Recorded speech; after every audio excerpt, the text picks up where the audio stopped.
Night Beat.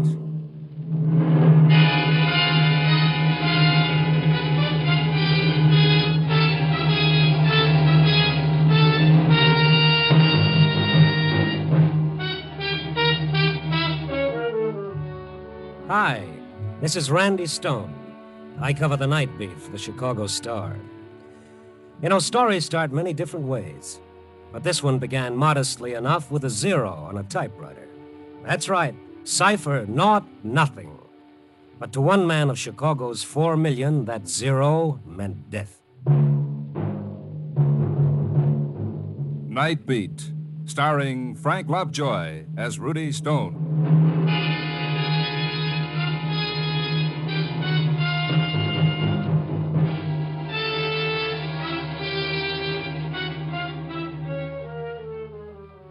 Mine is a funny kind of a job.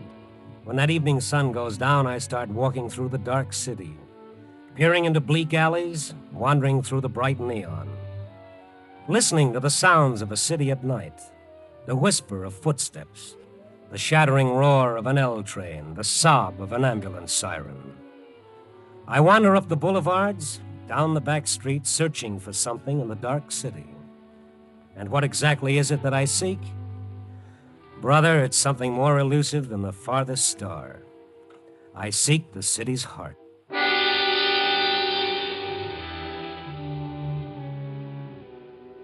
Tonight I must have walked for miles. The cold wind off Lake Michigan, ad-libbing with my ribs and the hot breath of my deadline biting into my neck. Then ahead of me I saw that friendly oasis in the darkness, Benny's all-night beanery, otherwise known as Tomaine Junction. Throwing caution to the winds, I started through the door for a cup of coffee. Operator, answer me. Nobody around but Benny polishing the counter, Operator, and this little blonde yapping excitedly into the wall phone near the door. Please hurry. Such devotion, somebody should get that excited over me. Hello, Mrs. Warren. Yes, we were disconnected. Has he come home yet, Mrs. Warren? How are you, Benny? How's the bicarbonate chink? Oh, hiya, Randy. You always say that, but you keep coming back. Glutton for punishment. Well, you've got to find him. You've just got to.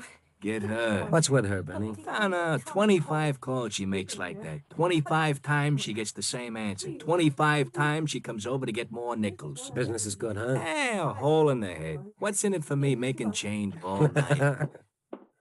Change. Please, Nichols. Lady, sooner or later I gotta run out. This is it. I gotta have some. I don't make 'em here, lady. Now, will you then please... any change, quarters, dimes. Let me take a look, see if I have any. Oh, yeah, please do. But hurry. Please hurry. I gotta reach him. Randy, make with the catch. He's passing out. Oh, easy, lady, easy. Out cold. Coffee, Benny, quick.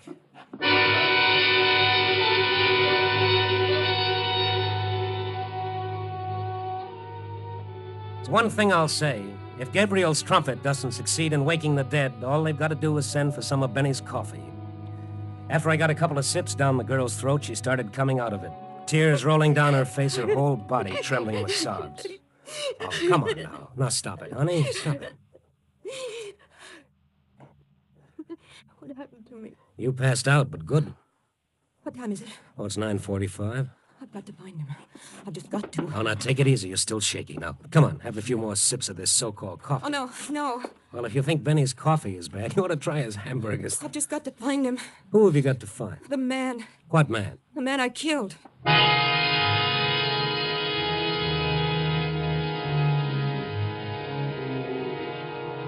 Ask a foolish question, you get a foolish answer. Only before I could ask any more questions, a little lady was on her way out of the place. I looked at Benny just to make sure he'd heard the same thing I had. He'd heard. His mouth was hanging open like somebody had taken out the hinges. I left the beanery and started after the girl. At first, I thought I'd lost her. Then I saw her sagging against the side of a building under the elevator tracks on Dearborn Street. She saw me coming. Why did you call me? What do you want? Oh, I'm just an old busybody. I don't know what to do. I'm going crazy. I should call Mrs. Warren again. Maybe he came home. Who? That man. The man you've killed, huh? Well, that makes sense. Now listen, Oh, lady. you don't understand. You just don't understand. This you can be sure of. I've got to find him. I've just got to. You've killed him, but you've got to find him. Yeah. I must go. Please let me go. I'm not holding you, kid. I don't know where to turn. You don't want to go anyplace, do you? You want help? All right, here it is. I don't know you. My name is Stone. Now that we're formally introduced. The newspaper columnist? Well, man's got to eat. Maybe you can help. Maybe you can, Mr. Stone. Yeah, but first I've got to know why you keep calling the home of the man you killed to see if he's gotten in yet. This is slightly confusing. All right, I'll tell you. My name is Ruth Baker. I'm receptionist and secretary for Dr. Stanley Loring. The specialist? Yes. Go ahead. There was a man, Philip Warren. A week ago, he saw Dr. Loring for an examination. Today, this afternoon, he came back for the report.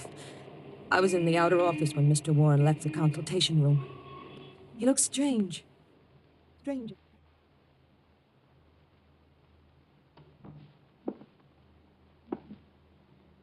Will you give me a cigarette, Miss Baker? Oh, certainly, Mr. Warren. Here. There's a lighter on the table. Never mind. I don't want a cigarette. Is there anything wrong? Hey, what time have you got? 3:15. You're a minute slow. All that? But a minute is important. Very important.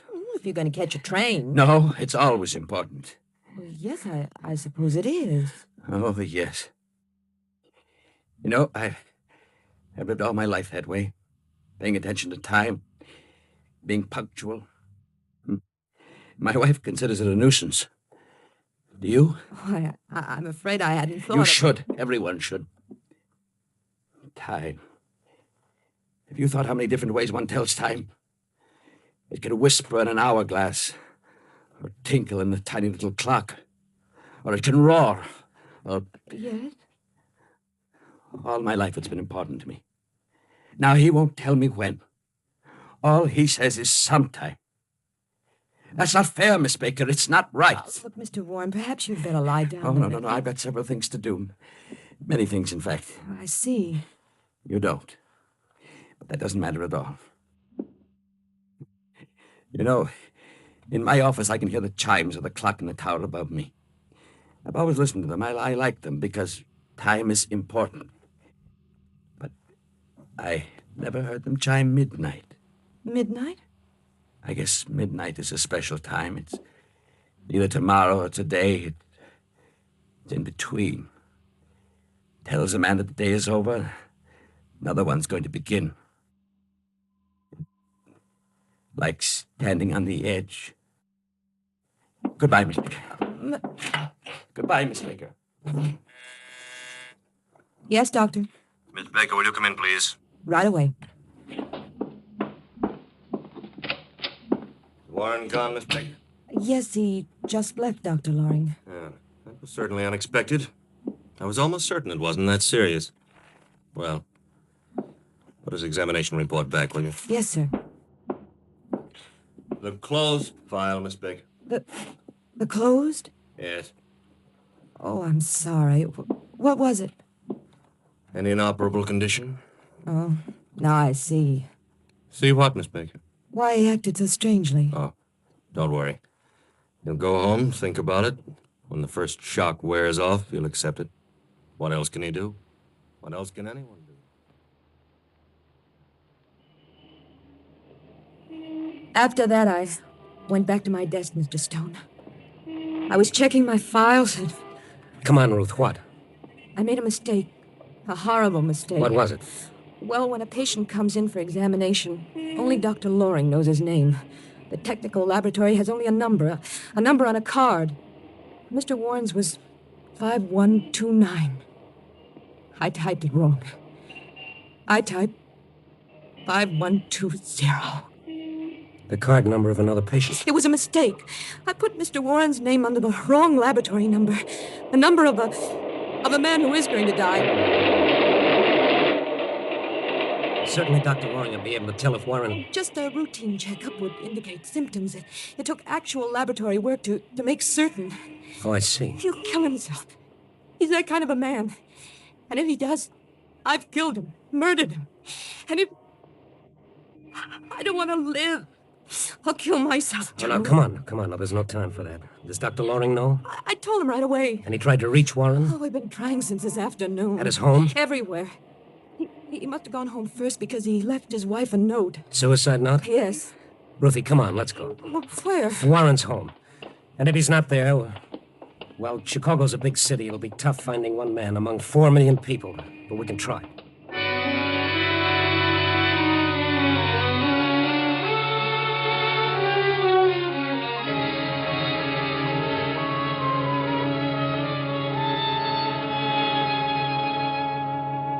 I found the note when I got home, Mr. Stone. I knew Philip went to see Dr. Loring, but I didn't know... Just the note and nothing else, Mrs. No, Warren? nothing. You called the police right away? Well, of course I did. And you haven't left this apartment? Not for a second. Well, didn't he phone, try to get in touch with you at all? No, Miss Baker, he did not. And if my husband isn't found before he killed himself, I'll see to it that I've been telling you it was a mistake. Anyone could make a mistake like that. Mistake? To make a man believe he's going to die in horrible pain? No, that's no mistake. That's murder. The cruelest kind of murder. Don't... Get out of here and leave me alone. Get out. Wait a minute, Mrs. Warren. Why crucify this kid because she made a mistake that could happen only once in a million years? To my husband. To anyone. Oh, leave me alone. You want to find him, don't you? Well, now, what kind of a question is that? A nice, reasonable question. You want to find him. All right, help us. But what can we do? By midnight, he'll be dead. The note he left said so. Someone's at the door. It might be him. I'll get it. Irma. Mr. Warren? Warren? Wait, no, I... Paul. Yes. Paul, what did you find out? Oh, nothing. I checked every precinct station between here and the Oak Street beach. Paul, this is Mr. Stone. And the girl who... I see. Paul is a friend of Philip. Yeah, there's nothing you said? No one's seen him. And no suicide report? Not his. It's 10 now. We've got 2 hours to find him. You know, that bothers me. Why should he choose exactly 12 o'clock to die? If you knew my husband, you'd understand why. The ticking of the clock was the most important thing in his life. You could set your watch by his schedule. Up at 7:30 in the morning, never 7:28, never 7:31, 7:30. Breakfast at 10 minutes to 8. Irma, we haven't time to worry about Philip's idiosyncrasies right now. We've got to find him. As the young lady said, we've only got 2 hours. I'm sorry. Try to think the way he would. What does he do for those 2 hours? Where does he go? What does he want to see? He's lived all his life doing things exactly the same way. That's all. Well, that's something. What are you getting at, Stone? Well, I was just thinking. Nobody ever lets go of life without holding on to something else. Nobody knows whether you can take a memory with you or not. Maybe it's just a face, a melody, a favorite place. Nobody knows, but we like to think so. Philip. Go ahead, what were you going to say? Well, that Philip would want to die exactly as he'd lived, knowing exactly when and where. That's what I mean, Mrs. Warren. What? I want a list of every place your husband might go. But... Tell him, Irma. well, there are so many places. 100, 1,000, what's the difference? Write them down. I'll go with you, Stone. No, you stay here with Mrs. Warren. Somebody's got to be here if he shows up. And step on it with that list, Mrs. Warren. Got a lot of places to cover by midnight. If we haven't found him, then we can cut our list down to one place. The county morgue.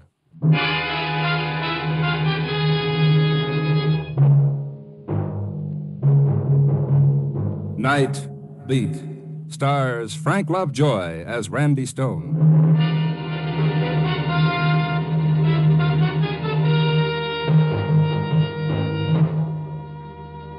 Find one man out of 4 million people, find one place out of 1,000 square miles of city, and do it in 2 hours, 120 minutes. A long chance?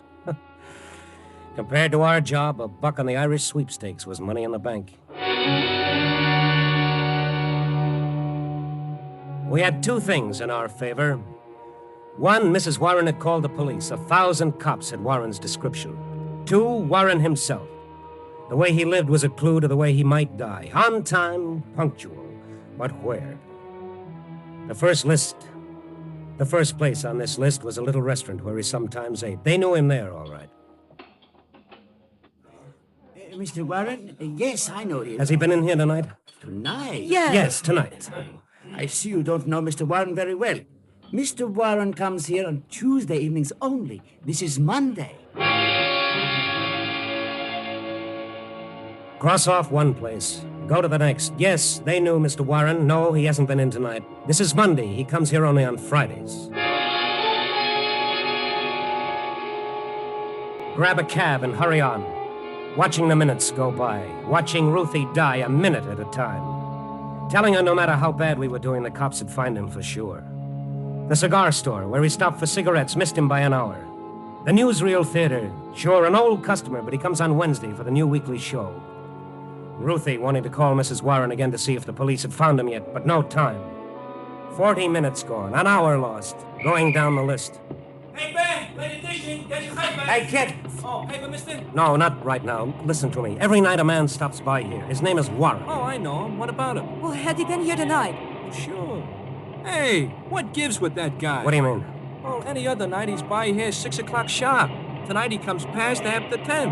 Buys a paper, a late edition. He's never done that before. In fact, I never seen him after 6. Which way did he go? Did he say anything to you? Nothing. All he does is buy the paper, walk away, and then he throws the paper away like he don't want it in the first place. Which way did he go? Straight up Michigan, that way. You got to admit it's unusual. Yes, I admit it. I admit it. Thank you. Come on, cabby, move.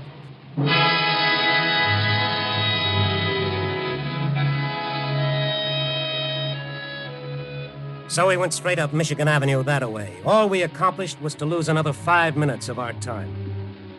And, brother, when it came to time, we were really scraping bottom. Those ever-loving cops were becoming more important by the second. One by one, we kept scratching names off the list. The cafeteria, where we sometimes stopped for coffee, but not tonight. The drugstore, where we stopped for stamps, but not tonight. Then the last place on the list, the very last. A little cocktail lounge on Michigan Avenue. One of those shishi joints where the lights are so soft and low you can't watch the bartender watering the booze. Our 2 hours were just about all used up. May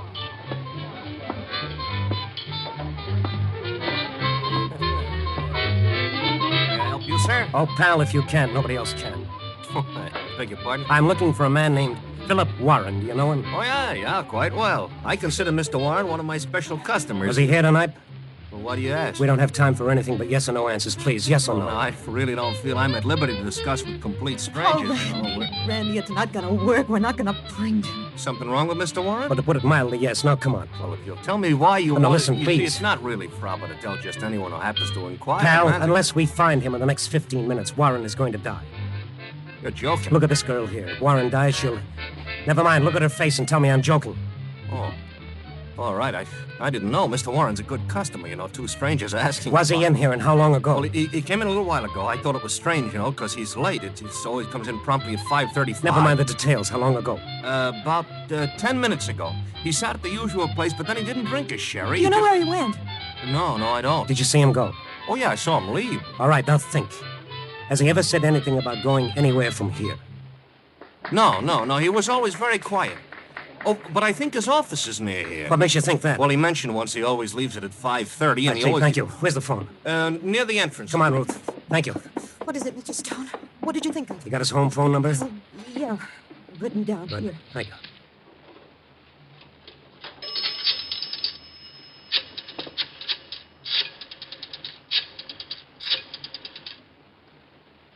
Why are you calling there? I want to know where his office is. But why? All his life, punctual, methodical. Everything to him was a habit. Maybe it's a crazy hunch, but I could be right. He could have gone to his office. Yes, you could be right. Come on. Answer. They gotta be there. They said they'd stay. But they don't answer. Ruth, do you remember where his office is? Must be on your records. Oh, I don't remember. Oh, but we can go and get it. Well, there's no time. Try it again. They're not there. I told them to stay there, the fools. What? The phone directory. Might have a business listing for him. Philip Warren. Is it? No, only his home phone, the number I just called. Mr. Stone. What? Mrs. Warren isn't home. He might have gone to the police. Maybe they found him. That could be it. Keep your fingers crossed that they found him alive.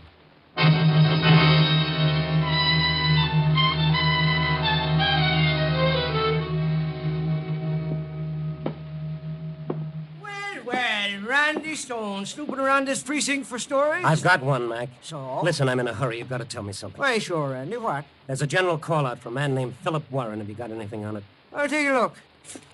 Warren? Philip Warren? That's right. Oh, Mac, come on.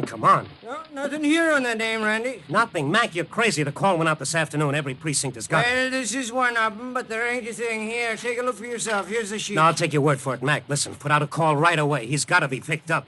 He killed somebody? He'll kill himself. You hear that, Mac? He'll kill himself if he's not found before midnight. Before midnight? But that's just 15 minutes. Yes, I know.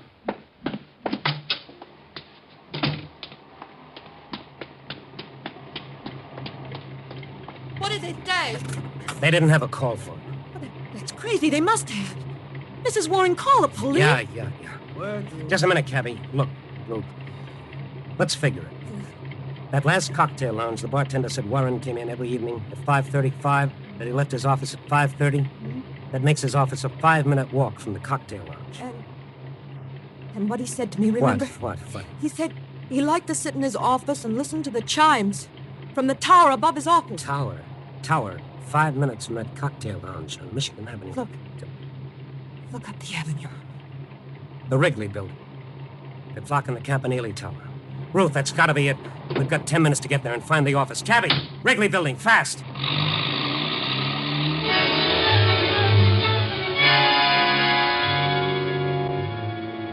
The red on the traffic lights didn't mean a thing, but it still took us 3 minutes to get to the Wrigley building. When we got there, the hands of the clock in the Campanile Tower pointed to 7 of 12. And as we looked up, the larger hand crossed out another minute of Warren's life. One more went by before the night watchman heard me pounding at the doors. And then he opened them. Hey, what's all the fuss? Look, my name is Stone. Chicago Star. Yeah, will that give me the right to pound on doors? No, please, just listen. Does a man named Philip Warren have an office in this building? No, he ain't got no office. Are you sure? Sure, of course I'm sure. Man named Warren works here. Philip Warren? Sure, works for Western Research. Did he come in tonight? Why? Stop asking questions, please. We've got to find him or he'll be dead. But he was all right when he walked in. All right, take us up to him. Hey, you got to sign the in and out sheet just like everybody else. All right, we'll sign it. Just take us up. Yeah, okay. Now, to use a freight elevator, though. Regular ones don't run at night, not this shop. I don't care which one we use. Just get us up to Warren.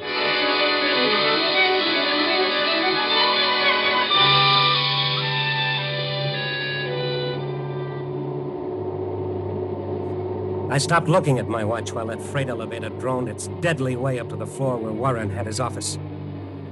And then at last, we were there. Western Research Office is right down that way. I'll just... You'll call the police. Huh? Call the police. Tell them you're calling for me to get here as soon as they can. Oh, sure, okay. Thank you. Come on, Ruth. There it is. There's no light inside. It's open. There's no one here. Find the light switch. I can't. All right, never mind. I'll light a match.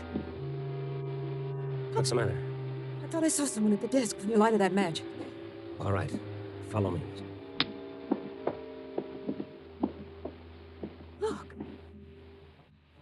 Mrs. Warren. What are you doing here? Well, I thought of the same thing you did, and I... Irma, you still here? Yes, Paul. Mr. Stone is here, too. Stone? Yes. Turn on the light, Paul. Why wasn't the light on in the first place? Well, we thought if Philip came here and saw a light, he wouldn't come in. That's right, Stone. We called the police. They had nothing yet, so we came here. We thought that... You called the police? We just couldn't stay home and do nothing. The police didn't tell you anything, huh? No, everyone's looking for Philip. I'll ask you nice, Paul. Where is he? I don't understand. Let's stop playing patty cake. Where is he? I tell you, we don't know. Sure you do. Well, you're one of his best friends. Where is he? Come on, give. Well, we don't know where he is. We came here for the same reason You you never did. called the police about your husband like you said. You didn't want them to find him. You're insane, both of you. Come on, poor boy. Tell me where he is. I tell you, I don't know. Now let's try it again. Come on. Stone, you're a... Never mind me. Let's stick to the subject of the moment. Where is he? I told you. Where is he? All very neat and clean, wasn't it? Let the old boy kill himself. Just don't do a thing about it. Stop it, Stone, stop it. You tell me when, Paul. How much insurance was he going to leave to your lady friend? You sure it isn't one of those non-cancelable policies, Paul? You know, some of them don't pay off on suicide. Tell me where he is. Tell me. Stop it. He's on the tower. He's on the top of the building. I saw him. He's going to jump. Here's your boyfriend, Mrs. Warren. Catch! The tower, Ruth, come on. The elevator. No time. Tower's only 2 flights up. Come on, I'll meet you.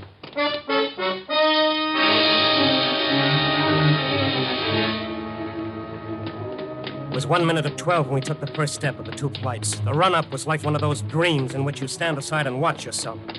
There was a queer, impersonal detachment about it that made the horror even more real. And then we were out on the roof. Do you see him? No, not yet. What the? Where? Look! On the tower! Warren! Warren, wait! Warren! Yes, I'll wait. Guess it's not flight time. I've got to finish off the day. You've got to listen to me. You're not going to die. Do you hear me? He said I was, but he wouldn't say when. He wouldn't tell me when. But I know, I can tell you.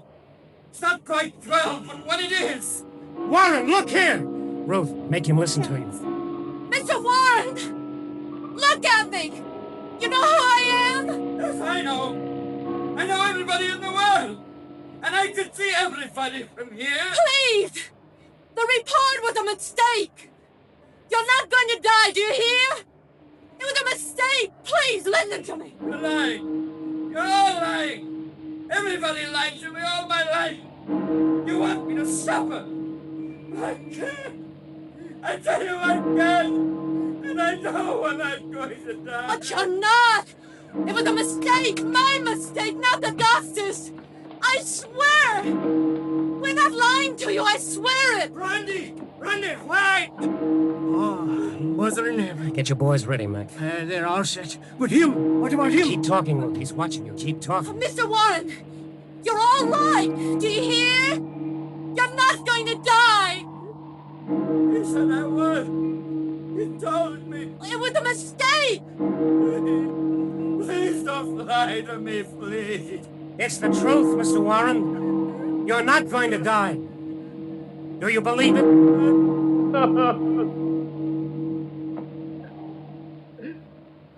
Thank heaven. Thank heaven. You can get him now, Mac. He'll hold on until your boys reach him.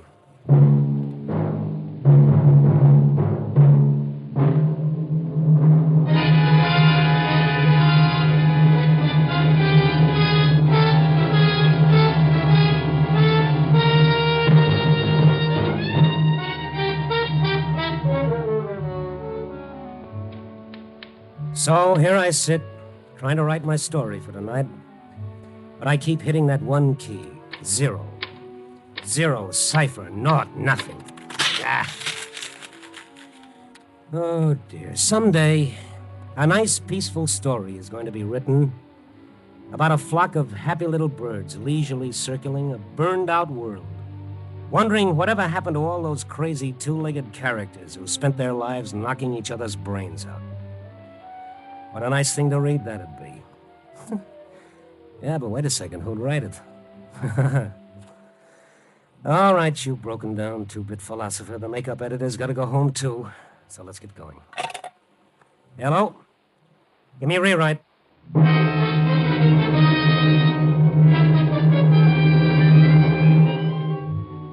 Night Beat, a new dramatic series, stars Frank Lovejoy as Randy Stone. Tonight's story was written by Russell Hughes. Night Beat is edited by Larry Marcus and directed by Warren Lewis. Music by Frank Worth. Others in tonight's cast were Peter Leeds, Gene Bates, Larry Dobkin, Joan Banks, Stacey Harris, Wilms Herbert, and Junius Matthews. Frank Lovejoy will next be seen in Milton Sperling's production Rock Bottom, released by Warner Brothers.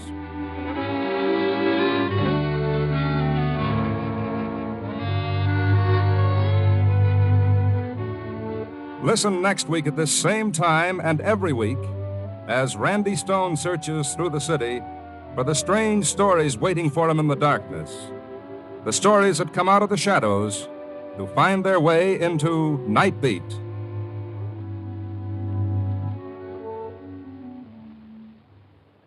At the end of every year, an organization known as the National Safety Council adds up a tragic row of numbers. These are the figures of America's traffic accidents, an appalling list of death and misery. Last year's Black Edge total showed 32,000 dead.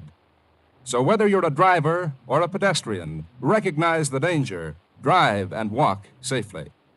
You're tuned for the stars on NBC.